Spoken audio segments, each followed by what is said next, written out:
Vamos à pauta número 5, que está dando o que falar nas redes sociais, na internet. Informa o site O Antagonista que pelo menos 2 senadores receberam a ligação de Flávio Bolsonaro pedindo a retirada da assinatura no requerimento que tenta pela terceira vez criar a CPI da Lava Toga. Com o integrante do PSL, Flávio chegou a subir o tom. Mais cedo, Davi Alcolumbre, presidente do Senado, conseguiu convencer a senadora Maria do Carmo, do seu partido, o DEM, a retirar o apoio à terceira tentativa de criação da CPI da Lava Toga. Ela foi a única do partido a assinar o requerimento, a única do DEM.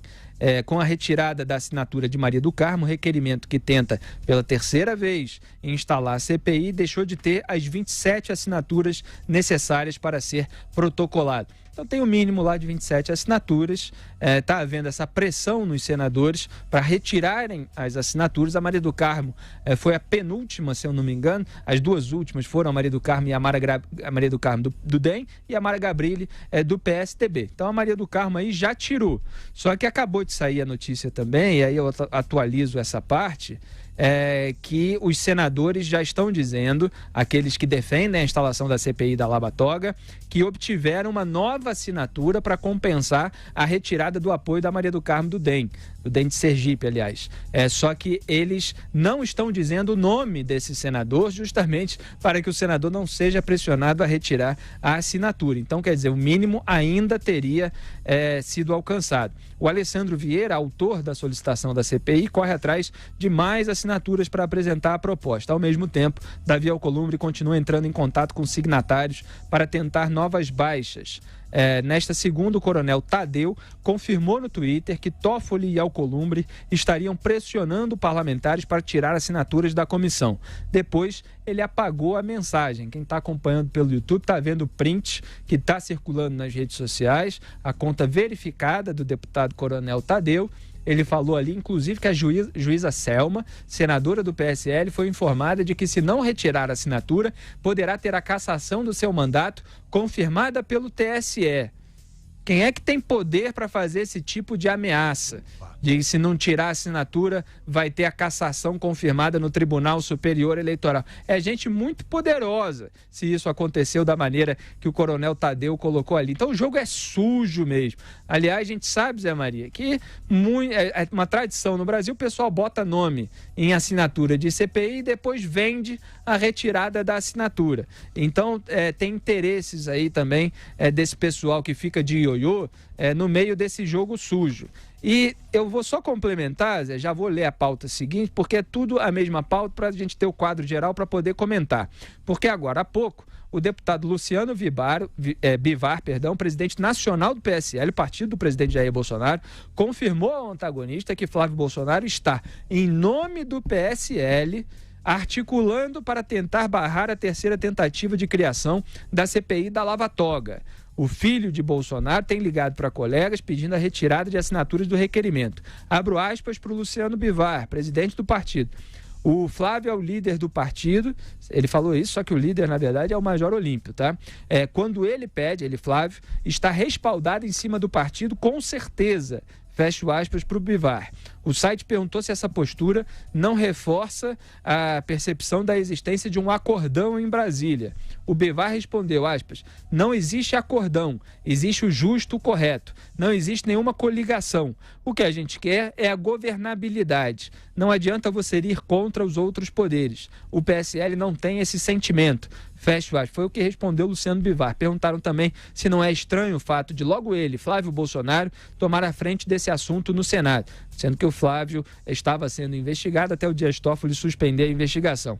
Ele respondeu, não, isso não tem nada a ver com nada pessoal de nenhum membro do partido. São decisões que independem de questões pessoais desse ou daquele político. É claro que ele está protegendo também o Flávio Bolsonaro ou falando a verdade, fica aí a critério de cada um interpretar. Agora, eu não posso deixar de fazer as perguntas que eu fiz no Twitter, e obviamente sempre vem as pessoas, mas quem falou e tal, tá aqui o presidente nacional do PSL confirmando essa articulação. Então as minhas perguntas são as seguintes: o que teme o senador Flávio Bolsonaro? Quer dizer, se a CPI investigar a mesada do Toffoli, que está lá no escopo dessa CPI, o Toffoli vai derrubar a suspensão da investigação sobre o Flávio? O Toffoli tem o governo do Jair Bolsonaro e o poder legislativo na mão? São só perguntas que eu tenho que fazer, porque as declarações estão cada vez mais, como é que a gente diz? Esquivas, são sinuosas. Exatamente. Eles não vão direto Esse negócio de governabilidade, não adianta você ir contra os outros poderes e tal, tudo isso tem cheirinho de acordão. A gente aqui desconfia, a gente cobra a transparência e é isso que uma sociedade vigilante precisa fazer. Zé Maria Trindade. Olha, o senador Flávio Bolsonaro, ele a princípio estava meio tímido ali nas articulações, mas constantemente e insistentemente ele era procurado por colegas ali no plenário que estão louquinhos para descobrir o tal caminho para o Palácio do Planalto. Lembra daquela história do caminho das Índias e tal? É o que está acontecendo. E ele que me disse isso, né? Ele conversa com senadores e faz sim pleitos, leva pleitos para o presidente ou mesmo diretamente a ministros. Pede ministros para receber senadores ou quando um pleito, segundo ele, é evidentemente legal. Mas isso mostra que ele está articulando em nome do governo. É o filho do presidente da República, né? Isso ficou muito claro. Augusto, você deve conhecer aquela história de que todo jornalista ele quer alguma coisa. Alguns querem dinheiro, outros querem nomeação, ou seja, cargos no governo, e outros querem notícia. Então você, no caso o poderoso da vez, tem que dar a coisa certa para o jornalista certo. E ai de quem der a coisa errada para o jornalista errado, ou seja, dar notícia para quem quer dinheiro, dar dinheiro para quem quer notícia ou então emprego, cargo, né? Era notícia, emprego e dinheiro. Antônio Carlos gostava de contar essa história, né? O perigoso você não pode confundir. Dá notícia para quem quer dinheiro, dá dinheiro para quem quer emprego, dá emprego para quem quer informação, é isso aí, é exatamente isso. Pois é, e essa afirmação, essa história, ela esconde um perigo danado, porque demonstra, através de sutilezas, de que todos os jornalistas são corruptos. Uns se corrompem por dinheiro, outros por cargos e outros por notícia. Como é que é a corrupção por notícia? Você tem uma fonte, te passa uma notícia boa e depois você paga através de uma matéria positiva ou cita o nome dele de uma maneira positiva, é o pagamento de fornecimento de uma notícia. Então, por que eu citei esse exemplo? É porque a corrupção, lembrem-se disso, não é só troca por dinheiro, não. É troca por interesses, é troca por poder. Então, veja bem, não há corrupção possível de pagamento em dinheiro do Supremo Tribunal Federal ou de juízes em geral para parlamentares. Mas há a tal advocacia administrativa, ou seja, defender interesses dos parlamentares nos tribunais. Da primeira vez que esta CPI, brava CPI, foi engavetada, houve claramente ação de ministros que ligaram para os senadores. Sim, os senadores me disseram, houve mesmo ligação. E aí a CPI foi cancelada, foi arquivada. Lembrando que se não houver o número de assinaturas em 24 horas, o projeto será arquivado, o projeto de CPI, e aí terá que reiniciar outro requerimento e tal, um desgaste muito grande, né? E é por isso que eu disse aqui, que um requerimento de pedido de CPI só deve ser apresentado com 30 assinaturas. Por que 30? São necessárias 27. Agora, se a assinatura não conferir ou algum outro senador desistir, fica ali a margem de segurança que teria que ter na apresentação desse requerimento. Agora, conseguir uma força subterrânea, força escura ali do subterrâneo do Congresso, arquivar mais uma vez esse pedido de CPI, é uma demonstração clara de que há sim coisa errada debaixo desse puleiro, debaixo dessa investigação. Olha só, Zé, acaba começando pelo jornalismo aí para deixar claras as coisas aí.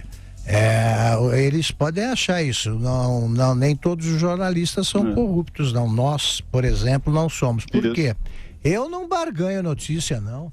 A fonte tem sempre um interesse, assim, ou ela gosta de se mostrar dona de informações exclusivas, ela, claro, espera contar com a tua boa vontade no futuro, mas ela tende a aprender, e isso os jornalistas independentes mostram, que não há barganha, não.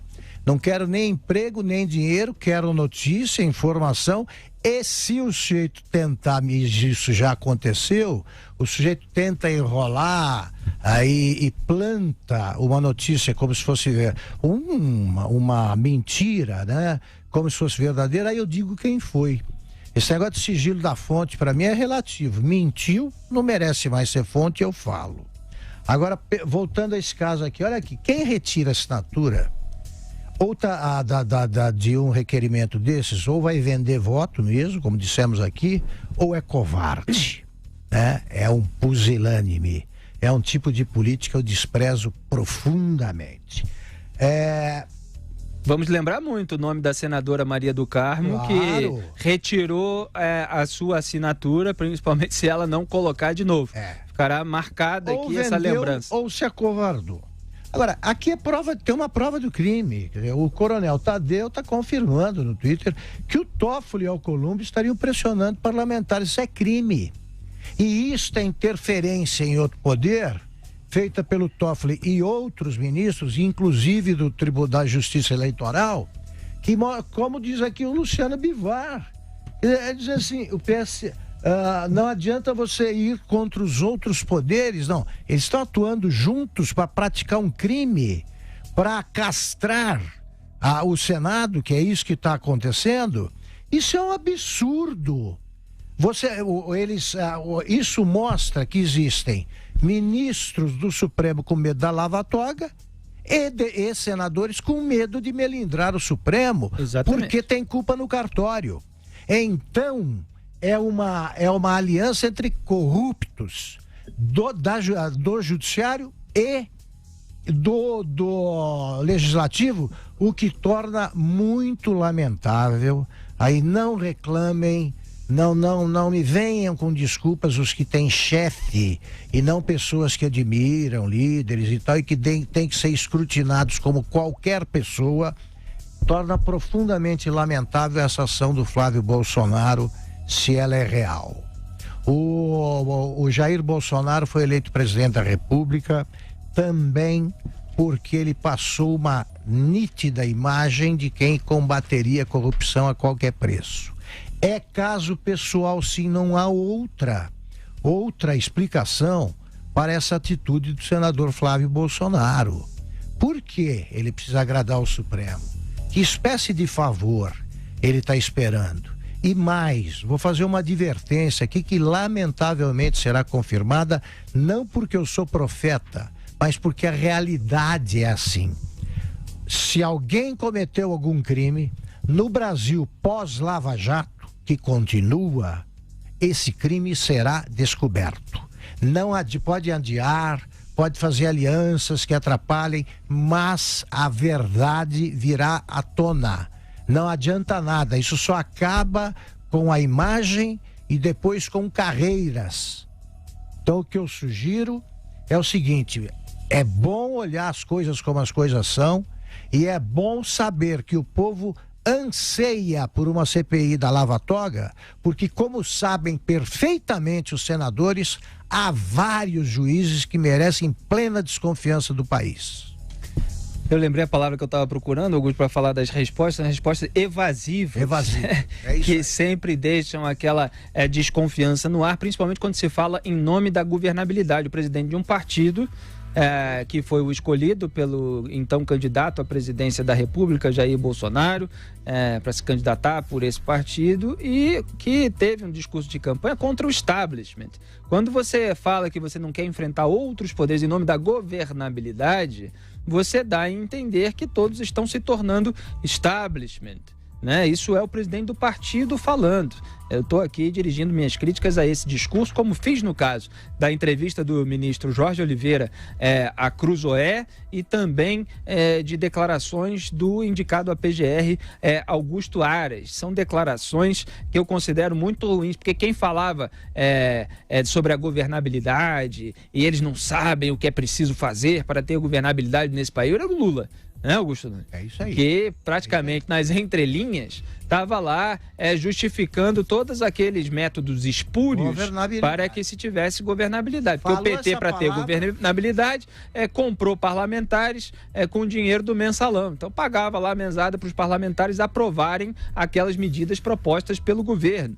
Então é preciso, claro, que dar o senso das proporções, que a gente sempre dá. A gente faz todos os alertas, todas as desconfianças, justamente para que as piores coisas não aconteçam, né? Mas quando começa a haver toda uma remodelação do discurso para defender atitudes que ficam aí sendo tomadas sem maior transparência, sem maior explicação, gerando ainda mais suspeitas, a coisa vai ficando cada vez mais grave. Olha só, falou em governabilidade, se aparece alguém para vocês falando em governabilidade, pode dar voz de prisão que ele atende. E a outra coisa, se aparecer alguém também dizendo que é preciso moderar aí as ações da Lava Jato, porque isso atrapalha o crescimento da economia do país. Também pode dar voz de prisão que eles aceitam. E outra coisa que não podia deixar de comentar, era isso que eu estava tentando lembrar, essa frase do Luciano Bivar, presidente nacional do PSL, não adianta você ir contra os outros poderes. Essa frase é frase de quem já incorporou o discurso do Toffoli, porque Dias Toffoli não é um poder do Brasil. O Brasil não é dividido entre poder executivo, poder legislativo e poder Toffoli. Não é. Ele é um ministro da atual composição, que inclui 11 ministros do Supremo Tribunal Federal, que é a mais alta corte do país, mas também não é o Poder Judiciário inteiro. Então vamos parar com essa história, que a CPI da Lava Toga, ela não está indo contra o Poder Judiciário, coisa nenhuma. Ela está investigando supostos malfeitos, para usar aquele eufemismo que a Dilma gostava de usar, de ministros do Supremo Tribunal Federal. Então, se o entorno do Jair Bolsonaro começa a usar esse tipo de eufemismo, esse tipo de névoa nas suas declarações, é claro que a coisa vai ficando mais feia. Seria bom que o presidente viesse a público para esclarecer o que está acontecendo e colocar aí os pingos nos is da melhor maneira. Se não vem, a gente também desconfia. Porque por que o filho está fazendo isso em nome do partido dele? Como é que é isso? É o partido que está fazendo e o presidente não está por trás, não sabe de nada? Então é claro que ele tem que ser cobrado também. E é um adulto, é grande, está acostumado a ser cobrado. A gente cobra. A gente não fica aqui acusando crimes futuros e tal, não. Fica cobrando para que as piores coisas não aconteçam. Então cabe a ele dar satisfação, sim, à população brasileira, porque foi eleito com um discurso diferente dessas atitudes que estão sendo noticiadas. A gente faz aqui todas as ressalvas necessárias, mas não pode deixar de vigiar aquilo que está acontecendo para que o mal maior, de fato, não se concretize.